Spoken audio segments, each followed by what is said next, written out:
Hello everyone, welcome to Academic Excellence. So in our today video we are going to discuss History chapter 1 of class 9th French Revolution.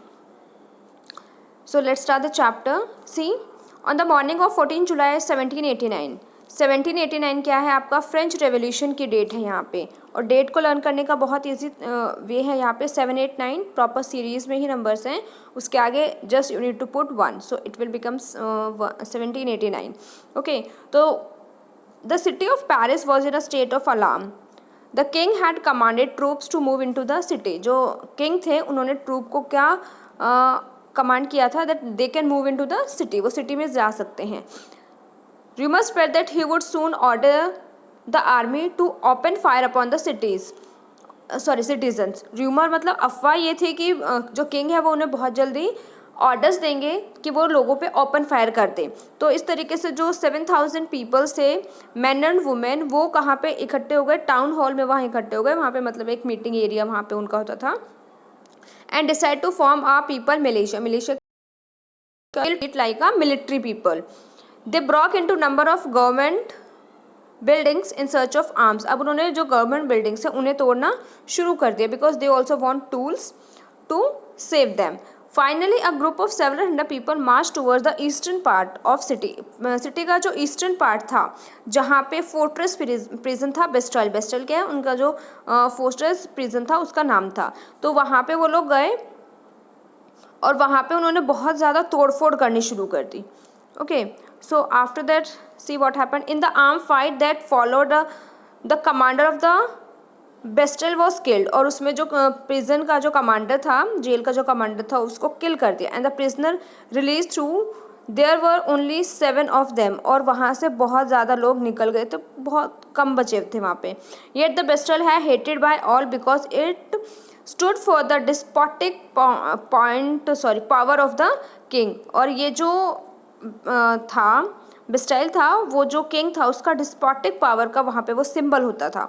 The fortress were demolished and its stone fragments were sold in the market. उसको जो fort था उसको क्या किया गया, तोड़ दिया गया, और उसके जो भी कुछ स्टोन्स वगैरह बचे थे उनको मार्केट में बेच दिया. To all those who wish to keep a souvenir of its destruction. और किसके लिए, ताकि लोगों को अगर जानना हो कि वो जो फोर्ट्रेस था वो कैसे बना था, कौन से पत्थर से बना था, क्योंकि बहुत ज़्यादा फेमस था, तो लोग वहाँ से जाके क्या कर सकते हैं, परचेज कर सकते हैं.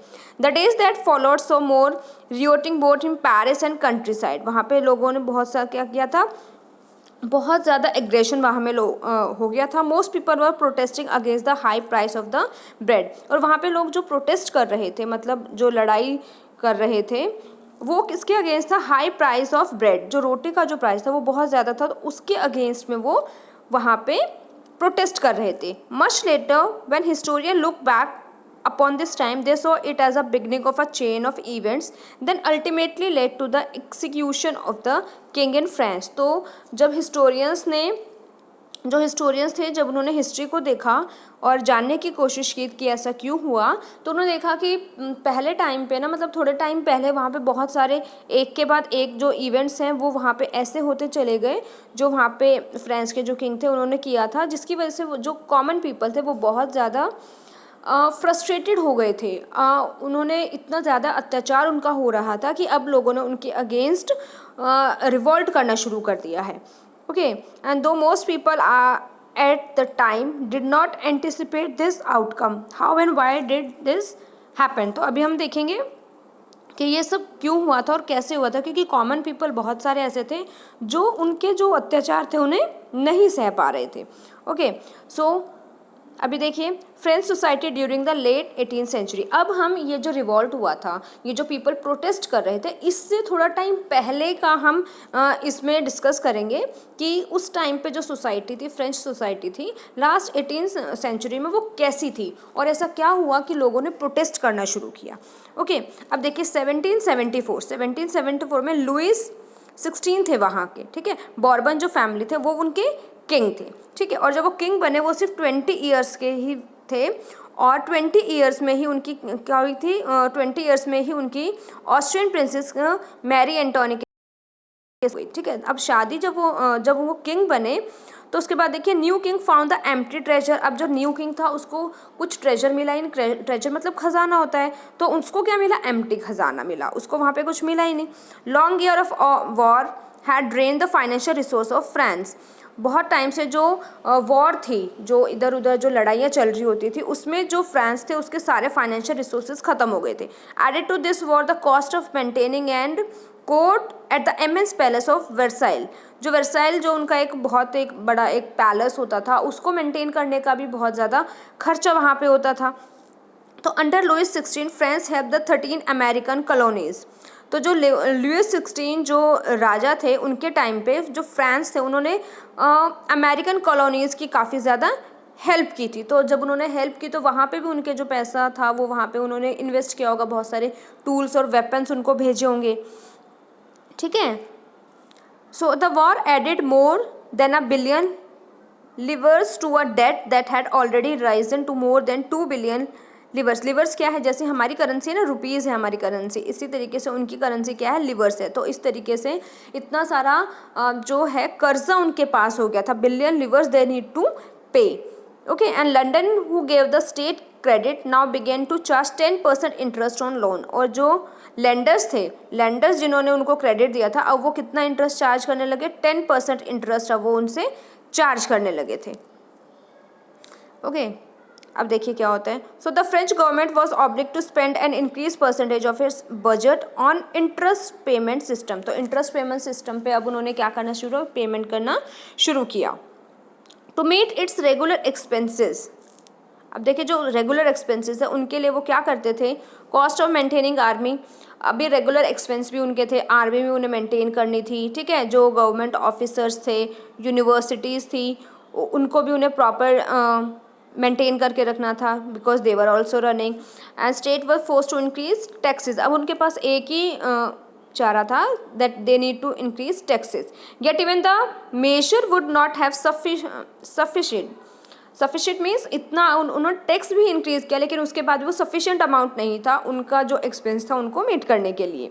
French society in the 18th century was divided into 3 state. और उस टाइम पे जो फ्रेंच सोसाइटी थी उसको 3 पार्ट्स में डिवाइड किया गया था। और जो थर्ड स्टेट था उसमें ही लोगों को सिर्फ क्या करना होता था, सिर्फ जो थर्ड स्टेट होगा वो ही सिर्फ टैक्स पे करेंगे, बाकी कोई भी टैक्स पे नहीं करता था। अब देखिए 3 स्टेट्स क्या हैं ये देख लेते हैं हम। अब अभी देखिए, here is a diagram.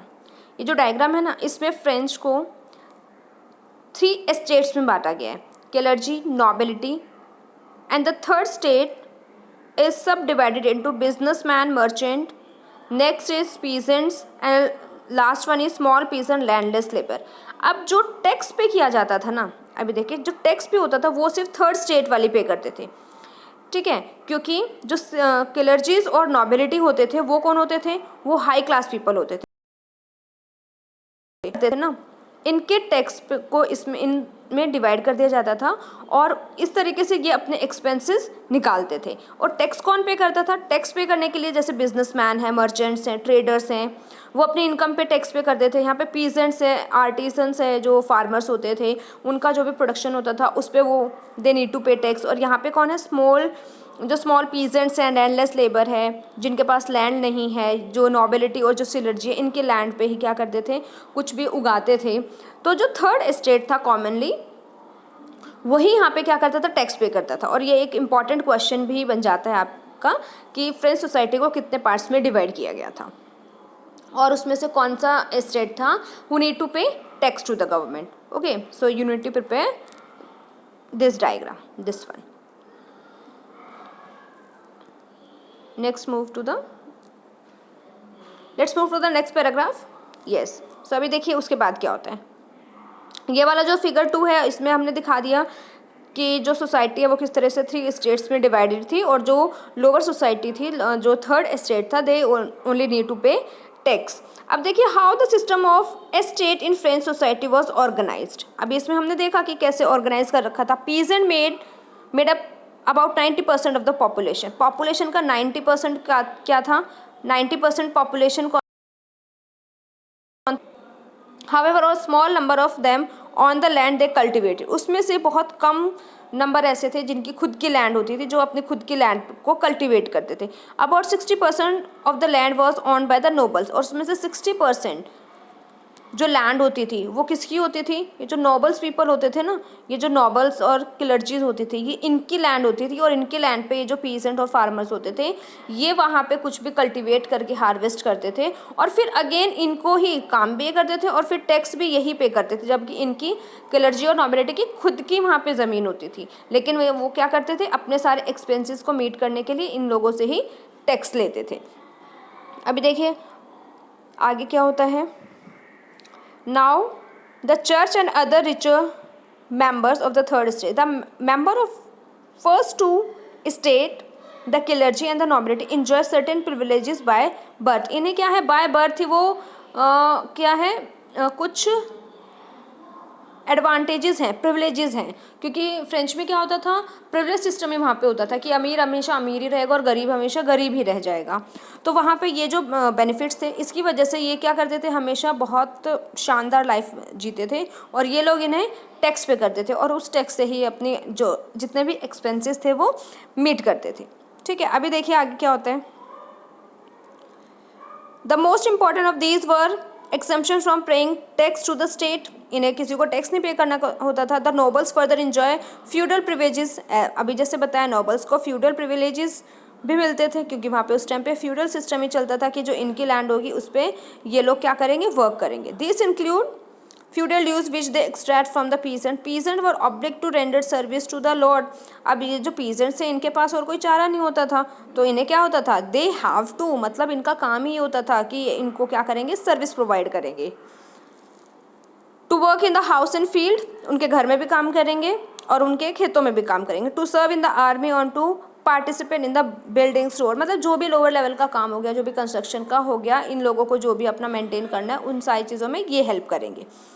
Okay, so next देखिए, the church too extract it share the tax called tithes. यहाँ पे देखिए टिथ क्या है? एक टैक्स है जो चर्च को पे किया जाता था। ठीक है, this included direct tax called till. Till क्या है? एक डायरेक्ट टैक्स होता था, जैसे आज के टाइम पे भी हमारे टैक्स होता है ना, डायरेक्ट टैक्स है, इनडायरेक्ट टैक्स है, इनकम टैक्स है, वेल्थ टैक्स है। इसी तरीके से टिले वहाँ पे क्या होता था? एक डायरेक्ट टैक्स होता था। And a number of indirect tax which were levied on article of everyday consumption like salt, tobacco, मतलब हर एक चीज़ पे डायरेक्ट टैक्स अब लोगों को देना पड़ रहा था, जो एक बहुत ही डिफ़िकल्ट टास्क हो गया था कि आप डेली असेंशियल की जो चीज़ें हैं उस पर भी टैक्स ले रहे हो। So the burden of financial activities of state through tax was born by the third state, और ये जितना भी टैक्स एक्टिविटीज़ थी वो सब कौन देते थे? जो थर्ड स्टेट के जो लोग थे वही देते थे। ओके, सो देखिए अभी इस वाले पेज में हम सिर्फ इस पिक्चर को ही डिस्कस करेंगे। जो नेक्स्ट ये जो टॉपिक है हमारा, ये I will explain in next video. अभी सिर्फ मैं आपको ये जो डायग्राम गिवन है, ये डायग्राम मैं आपको समझाने वाली हूँ। देखिए यहाँ पे आपको 2 पर्सन दिखाई दे रहे हैं। ठीक है, इन 2 पर्सन में से जो ये हैं ये नॉबल पर्सन है, इनके पास ऑलरेडी बहुत सारा है, लेकिन इन्हें फिर भी they want to take more from the peasants. और ये वाले जो बंदे हैं ये कौन है? ये पीजेंट्स हैं, ये थर्ड स्टेट वाले हैं, जो जिनके पास कुछ भी नहीं है देने के लिए, लेकिन फिर भी इन्हें बहुत ज़्यादा पे करना है नोबल पीपल्स को। ठीक है, तो ये जो पिक्चर है, ये पिक्चर आपका रिलेशन शो कर रही है between the relation between all 3 states, that the third state always need to pay to the noble person whether they are having sufficient amount of food and or not.